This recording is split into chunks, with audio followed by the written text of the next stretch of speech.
But first of all, thank you, the two speakers, Dr. Firdausi, as well as Tan Sri Andrew Sheng, for sharing. But more importantly is all of you who are still with us this afternoon. Before I take questions and answer from the floor, I would like to invite the two panelists, Encik Yusof Abdul Rahman as well as Mr. Tan Kee Hian, to do their sharings on the topics that is being shared by the two speakers. Perhaps, if I may, Encik Yusof, would you like to go first? Maybe do a sharing for maybe, let's say, a few minutes, not more than 5 minutes, if you can. Thank you. Right. Thank you, Datuk Lee. I'd just like to put the whole economic situation in a bit of perspective. If we look at the so-called GDP per capita,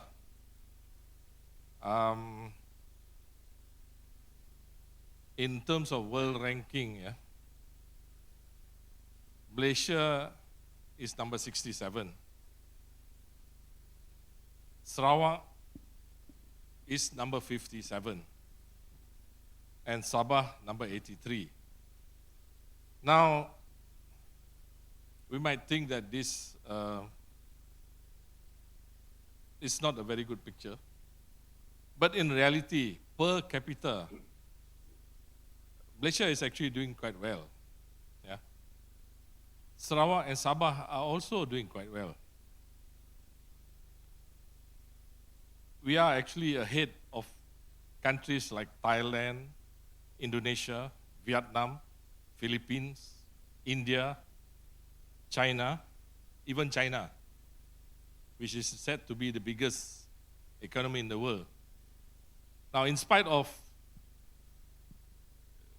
probably differences due to distribution of income,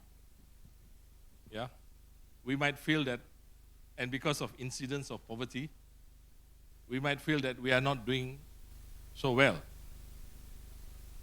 And in actual fact, of course, we can do a lot better with our resources and the opportunity that we have. Yeah.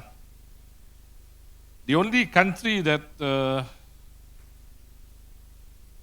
is doing well, of course, we have countries like Luxembourg, Ireland, I think Switzerland, Norway, and Singapore. Now, we don't have to compare ourselves to those countries. If we look at basically per capita income,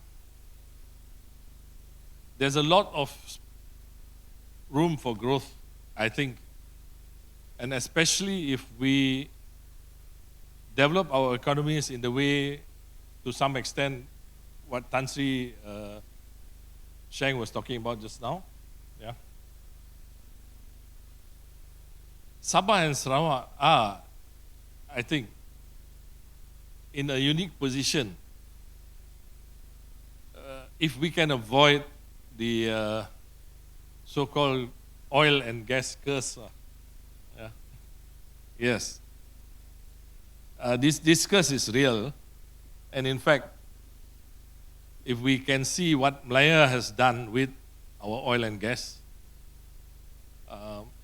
you will find out why we have about $1 trillion US in offshore bank accounts.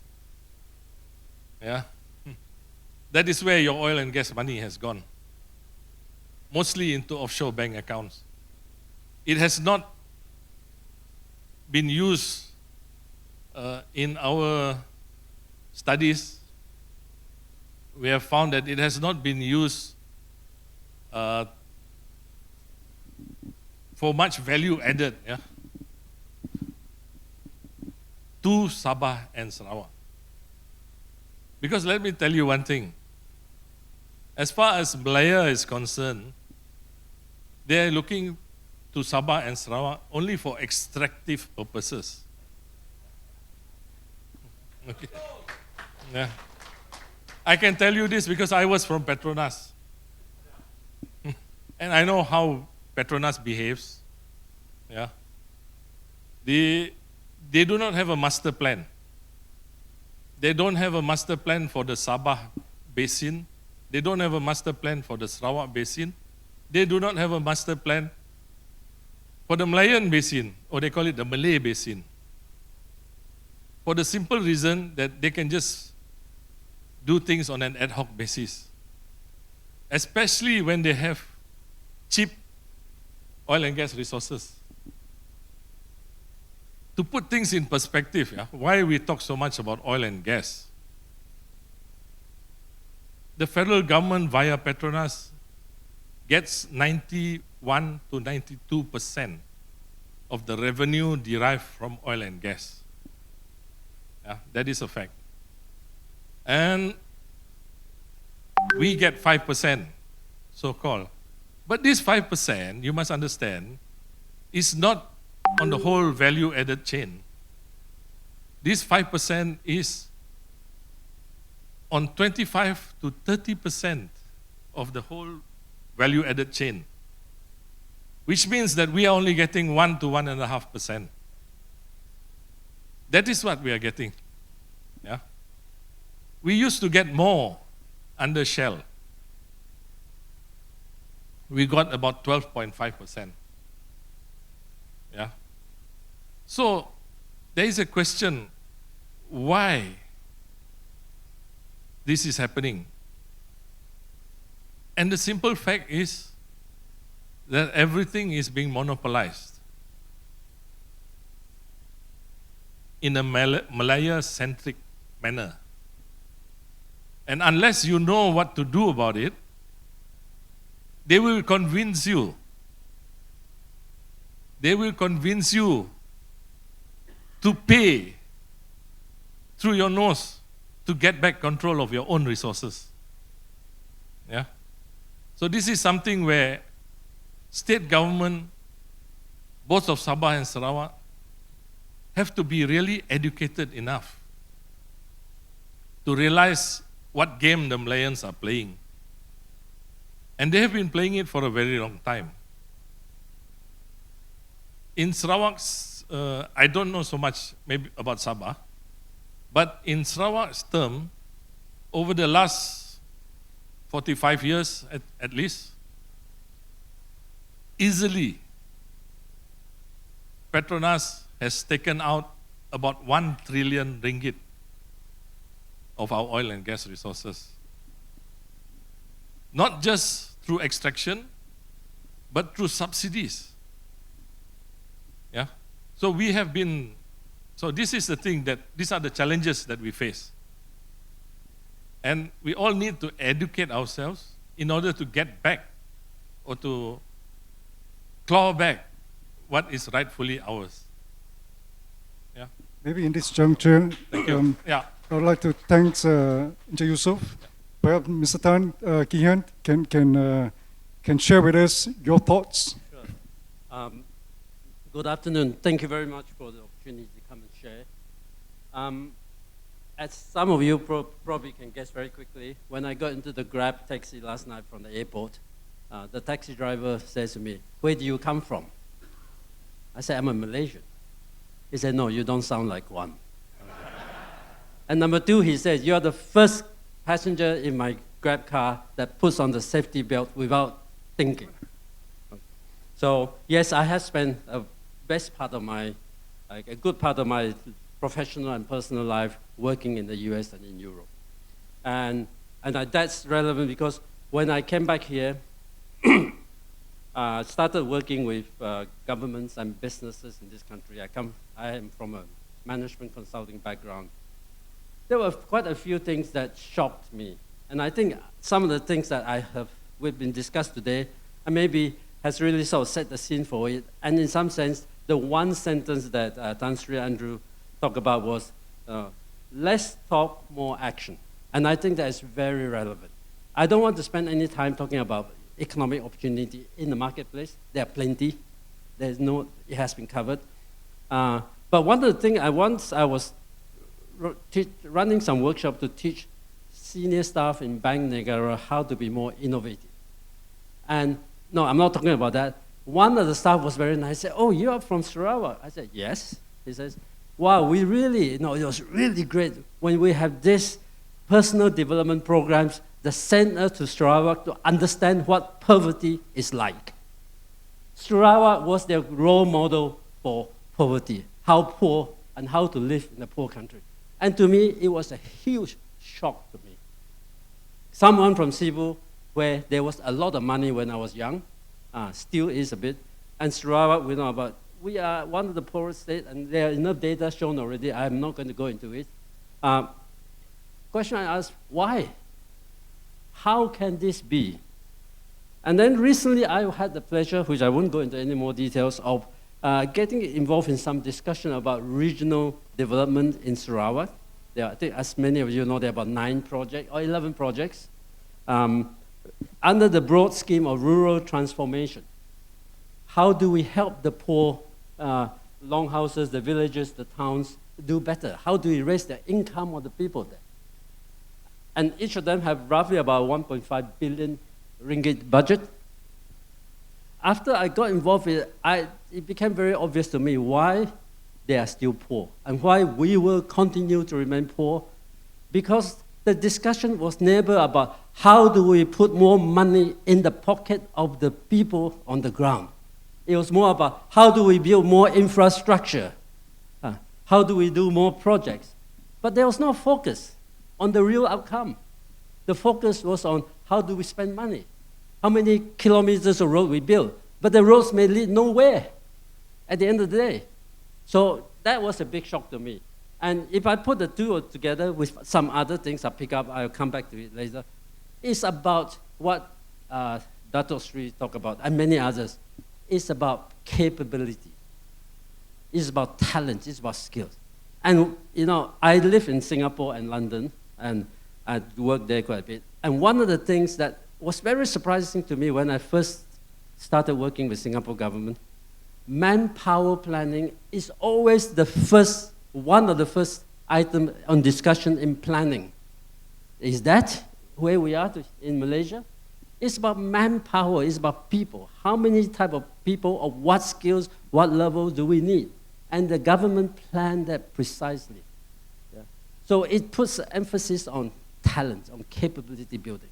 Without that, it doesn't matter what strategy we have, what policy we have. It doesn't matter how much natural resources we have, how big the market is. Yeah. It will all get stuck somewhere in a port and rot, okay, instead of getting to the end customer. So we can have the best policy in the world, and it's meaningless. And I get a lot of this experience working with companies all over the world. So to me, it's about building education. But I want to stretch further. It's not education at the school level. It's education from the kindy, preschool, primary school, secondary school, tertiary. And I would like to add, and I'll come back to that, even at the management, at the administration level, and the political leaders. Until our political leadership can manage and make good decisions, it doesn't matter how good the rest of the nation is, how good the rest of the state is. Because that's where the biggest decisions are made.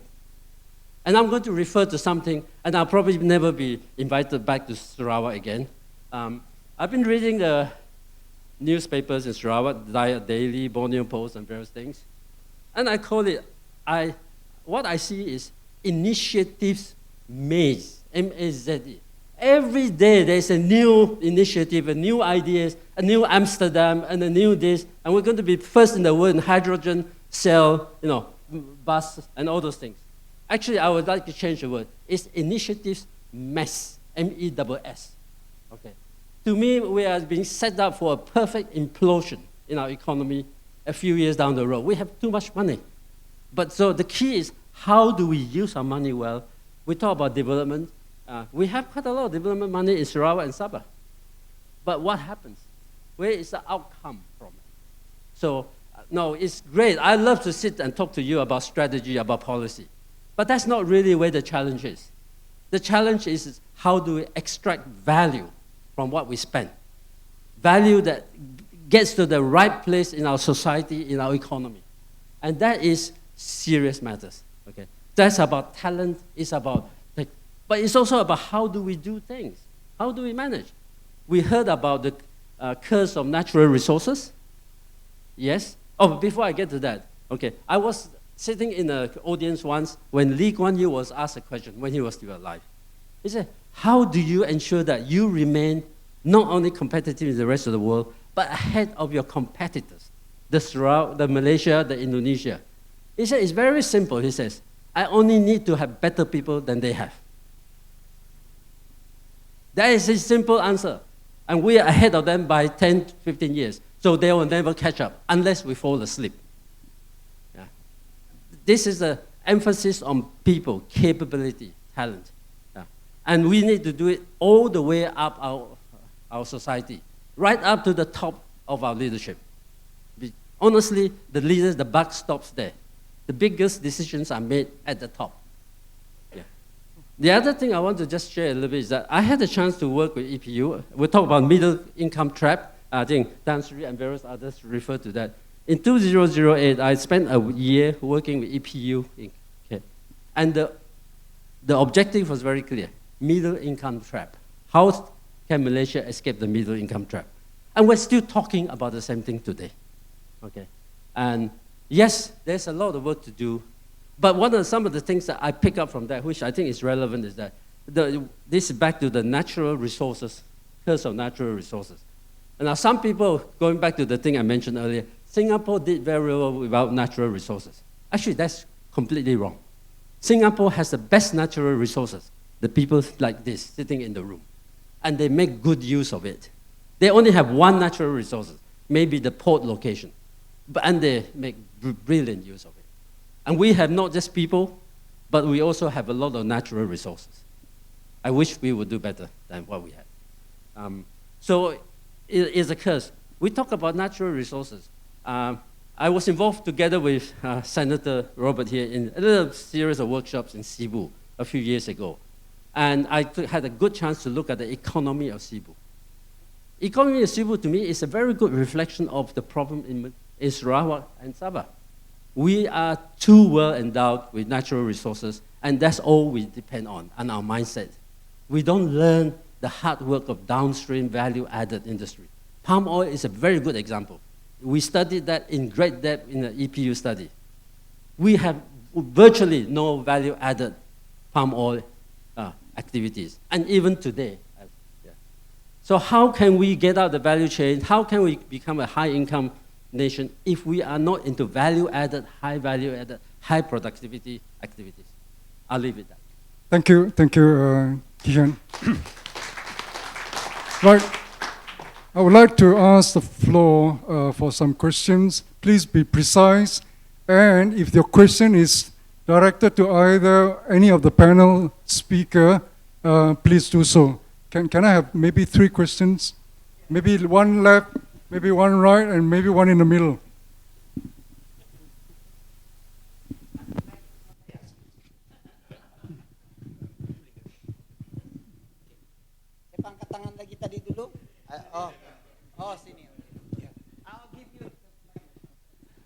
Hello, my name is Felix, and I would like to ask 2 questions to Professor Dr. Firdausi. How can the collaborations between state development funds and young startup be optimized to maximize their impact on the economy? The first one. And the second one, how do state development funds balance supporting new startups with fostering the growth of existing one to achieve a diversified and resilient economy? Thank you. Directed to Dr. Firdausi. Rizal, can we have Rizal? Okay. Hi, good afternoon. I'm Rizal. I'm the president of Sabah Professional Council. So we are a grouping of Sabahan professionals comprising of architects, engineers, lawyers, town planners, and as such. So basically my question is actually quite direct. As you know, we consider ourselves as frontliners with regards to the development on the development fund budget, because we create the plan, the implementation, procurement as such. Now, the thing that I would like to highlight is LEAKAGES, leakages. Now, as what was mentioned by one of the speakers, the development fund was about 6 billion to Sabah. We got one of the highest. And from our personal experience, first-hand experience, the leakages can come from 10 to 30%. Then if you are talking about 6 billion, we are talking about 2 billion gone. Now, the question here is, if the 2 billion gone, come back to Sabah, okay. But now with all the cartels and things like that, it goes out even worse. So I'm throwing back to the speakers and panel. What are your thoughts with regards to these leakages, and what are the things that the federal level and the state level can do about it? Thank you. Thank you. One more questions. This gentleman in front here. Yeah, actually, ladies. Okay. Hi, I'm Melinda from KK. My question actually is to anyone in the panel, but particularly to Tan Sri Andrew Sheng. What role, how much contribution do you think carbon trading can make to the Borneo state's economy? My second question is, how can we achieve better growth? You've talked a lot about management and development of human capital. How can we do this without meritocracy? Thank you. After that, okay. My name is Amirul Hisham. I'm actually counterpart of Rizal, also an engineer. My question is, I think all the papers did not mention what type of economy that is high value to be introduced in the states of Borneo, Sabah and Sarawak, in order for us to catch up and compete with the 1.8 or 3 trillion ringgit from Peninsula. For example, high value economy like producing pharmaceutical pills. One pill can cost 3.5 million ringgit or US dollar. Agar wood, 1 kilo is 100 over the USD the value. So I think we need smaller space, we need less people, and the return is much higher, and then I think we're able to compete with the Peninsula if we can actually explore high income economic activities such, especially for Sabah and Sarawak. So knowing that we still have resources, but if we can introduce this kind of economic activities, I think this is something that we can bundle with. Thank you so much. Thank you. Thank you. Let's. Oh, sorry, I'm talking to Mr. Dr. Firdaus, please. No, Thank you. no. I think what we do is that we do the second round, perhaps. The second round, okay, coming. Tan Sri, are you able to hear the questions, Tan Sri? Yes, no problem at all. Okay, good. Thank you.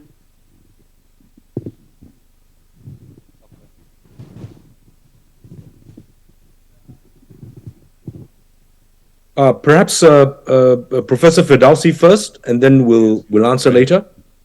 Hello. Well, there are two questions, right, about the development fund and then the downstream industry. Well, when we talk about development fund, I think I have to agree with Tan Sri as well. 6 billion. Well, if you look at it, it's really small. If you compare to the development fund to Malaysia development fund, it's around 7.3%. Well, that's how it is distributed to the state. But in Rancangan Malaysia ke-12 or after the 12 Malaysian plan reviewed, the development fund have been increased to 99 billion, right? So this budget, then later budget, the development fund will gradually increase, particularly to Sabah and Sarawak. If you open up the page on Rancangan Malaysia, optimizing the regional economy, that is the policy, right? Now, how do we actually can benefit from this development fund? Obviously, because that development fund depends on the state planning, right? So the state have to come up with their proposal, which the state did according to Sabah Maju Jaya plan. I think they did presented that, right?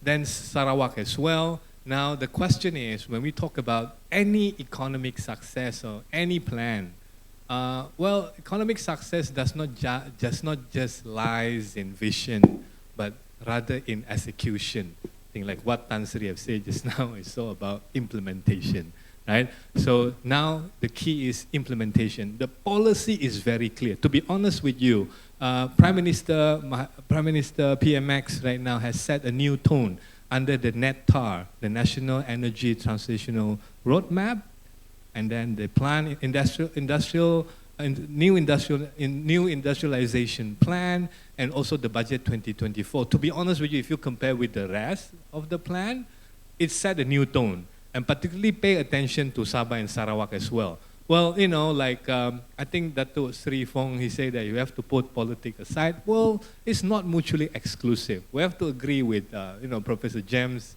and, you know, Dr. Arnold wrote a paper recently talk about the rise of regional politics. You have to admit that politics does matter. It is political fluidity that actually gives the window for the state to actually bargain and push what they want. That you see whatever change in the constitution, it is because political fluidity that create that window for the state to push what is their interest is. This is the moment, ladies and gentlemen. After GE15, we will never have a strong political dominant like Barisan Nasional to control certain, you know, control the political, national political scene anymore. It will be very fluid, right? So this is the moment for us to push. You are right, sir. Downstream industry, you are right too, sir. When we come to downstream industry in Malaysia, for that instance, according to Plan Economy Madani, you know, Malaysia have dwindled. The manufacturing have went down 25%, right? Malaysia used to be the 6th largest E&E producer in the world, right? Not just in the region, in the world. So now, value added is the key to improve. Like the young lady just now talked about, her salary is very small. Well, it's true because in general, the salary for Malaysia is 2,424. That's the general one. All right. Now, for you to push that one, you need actually high value added activities being introduced to the economy, including Sabah as well. Right, Sabah salary in general is 1,900 plus, which has improved, including Sarawak is 2,000 plus. So actually have improved a lot. So we need this downstream industry because our export to the world, according to 12 Malaysian plan, is just 18% value added. So that's why what wish to reiterate what Ansri Andrew Sheng just now. So the carbon trading and also the renewable energy, if we really focus on that, which now both Borneo block, especially Sarawak and also Sabah, is the real new diamond for us, you know. So I think that's how, if we want to move forward. Thank you. Tan Sri, would you like to take on the questions? Give me 1 second. I think that's an excellent question about carbon trading. The carbon trading, if you can call it, I'm talking about globally, I'm not talking about any particular scheme. The danger about carbon trading is that the prices are not uniform around the world. And in many parts of the world, it's all about greenwashing. Greenwashing in the sense that say, for example, in America, if a oil and gas company, which is a very major carbon emitter, buys carbon credit from a company which says is a carbon capture, but it is not a carbon capture, then that's effectively greenwashing. Now, the carbon market is actually much, much more complicated than most people realize. Bursa Malaysia has just introduced a scheme to have a carbon market in Malaysia, and there are only, as far as I know, 3 instruments trading on it. And the carbon market is split into 2. It is what they call the Article 6 market, which is government to government. So the relationship, if Singapore as a government were able to get carbon credits from another state, which is green, it offsets their carbon emission in Singapore. That's a G to G environment. Then there is an actual, private carbon market in which, you can either do it through a multilateral basis that is listed transparently on the stock exchange, or you can do it on a bilateral basis. Now, I had originally thought, like everybody else, like Professor Firdausi said, it's a diamond. But a diamond has no value if it's still in the ground. Even a diamond, after you've taken it out, it needs a lot of value added to polish it. And we're exactly in that state. So the question is whether the carbon market will be active enough within the next 2 to 5 years to generate money to distribute, not just from the carbon emitters to the carbon sink, particularly in Sabah and Sarawak, where we are able to get the projects that are able to capture carbon. And by the way, this is not just about capturing carbon from the existing forests, like the picture behind me, but it's actually what value added do you do to increase the carbon capture. And that means you really need to add the activities that can absorb the carbon in that regard. So it's a very complicated question. I would not say that it is the immediately great white hope that will give you lots of cash very quickly. If you want to go into manufacturing, it will take time, because manufacture will come to areas where you have lots of energy cheap. That's why Sarawak is now very attractive. In the area of, for example, oil and gas, even if we were to accept the fact that there are a lot of leakages and that Petronas is willing to go and extract the oil and gas, we are talking somewhere probably, I'm not the expert, I think, Datuk Yusof, Abdul Rahman is the real expert. We're talking maybe 4 to 10 years down the road before the oil and gas will come oil on stream. So to a large extent, we need to invest in talent. Now, when you say meritocracy, the issue about meritocracy is not so much about whether somebody recognizes that merit, as so much as if those people who are willing to take the risk and increase the value added in the economy, will they be rewarded?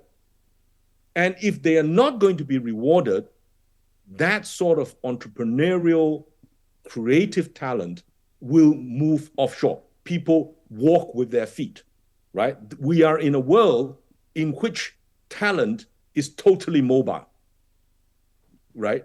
I mean, the problem in Malaysia, as you all know, if you spend money on somebody to do coding and you pay him not the 1,009 in Sabah or the 2,000 minimum wage in Sarawak, even if you pay him 5,000 as in Penang, tomorrow if he's qualified, he goes across to Singapore, he gets 3.5 times more. Okay? So, what is it that if you generate the talent, how do you retain it? And so I think, we really are talking about the transformation of an ecosystem.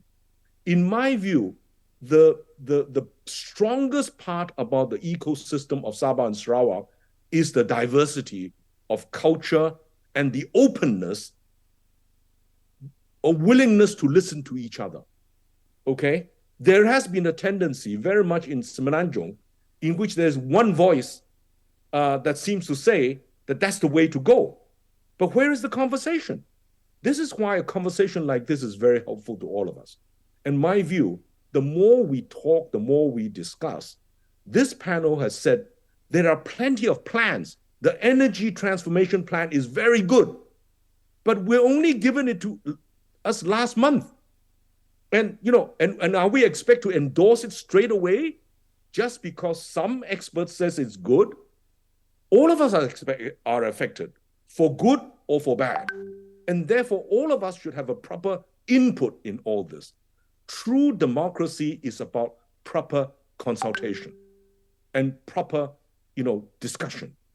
So for Malaysia to move towards Malaysia Madani, in which everybody talks about this openly and agree on how we move forward, that is the right direction. And I think this discussion is very, very helpful, and I've learned a lot from it. Thank you very much. Thank you, Tan Sri. We run out of time. I think there's still one more question, which is on the... yes, please. Hello. There were some questions about what high value added sectors they could be. I'll just add put one on the table, which is very real, has been around a long time, is agri-food. The world is desperate for stable, secure food supply. And there's one huge market right on our doorstep called Singapore. They're sourcing chicken from like 100 countries around the world. And you can go down the list. If you have good, secure food, trust me, bring it to Singapore, you will sell it tomorrow. Okay? But do that on a consistent basis every day. But which means that we really need to do it on a sustainable, on an industrial scale. And maybe lots of small holdings, as Tan Sri says, they are actually more productive than big industrial holdings. This is a real opportunity. His picture in the background shows forests. We have plenty of, yes, there are lots of problems. But I'd like to address the question, you know, in a world that's not a meritocracy, how do we do these things? Well, just do it. I was reading a book by Elon Musk that says, you know, and in the foreword, he has a picture of him and a picture of Steve Jobs. He said, these are two crazy people who are crazy enough to believe they can change the world. And they did. Do you want to be that person? Or do you want to wait to be put on the plate in front of you? And earlier we talked about questions, should we do this, should we do things independent of West Malaysia? I can assure you, when EPU do some planning, and I was in the midst of it, they don't think about Sarawak and Sabah other than giving us some money. Okay? We are not in their thinking. I know that. Okay?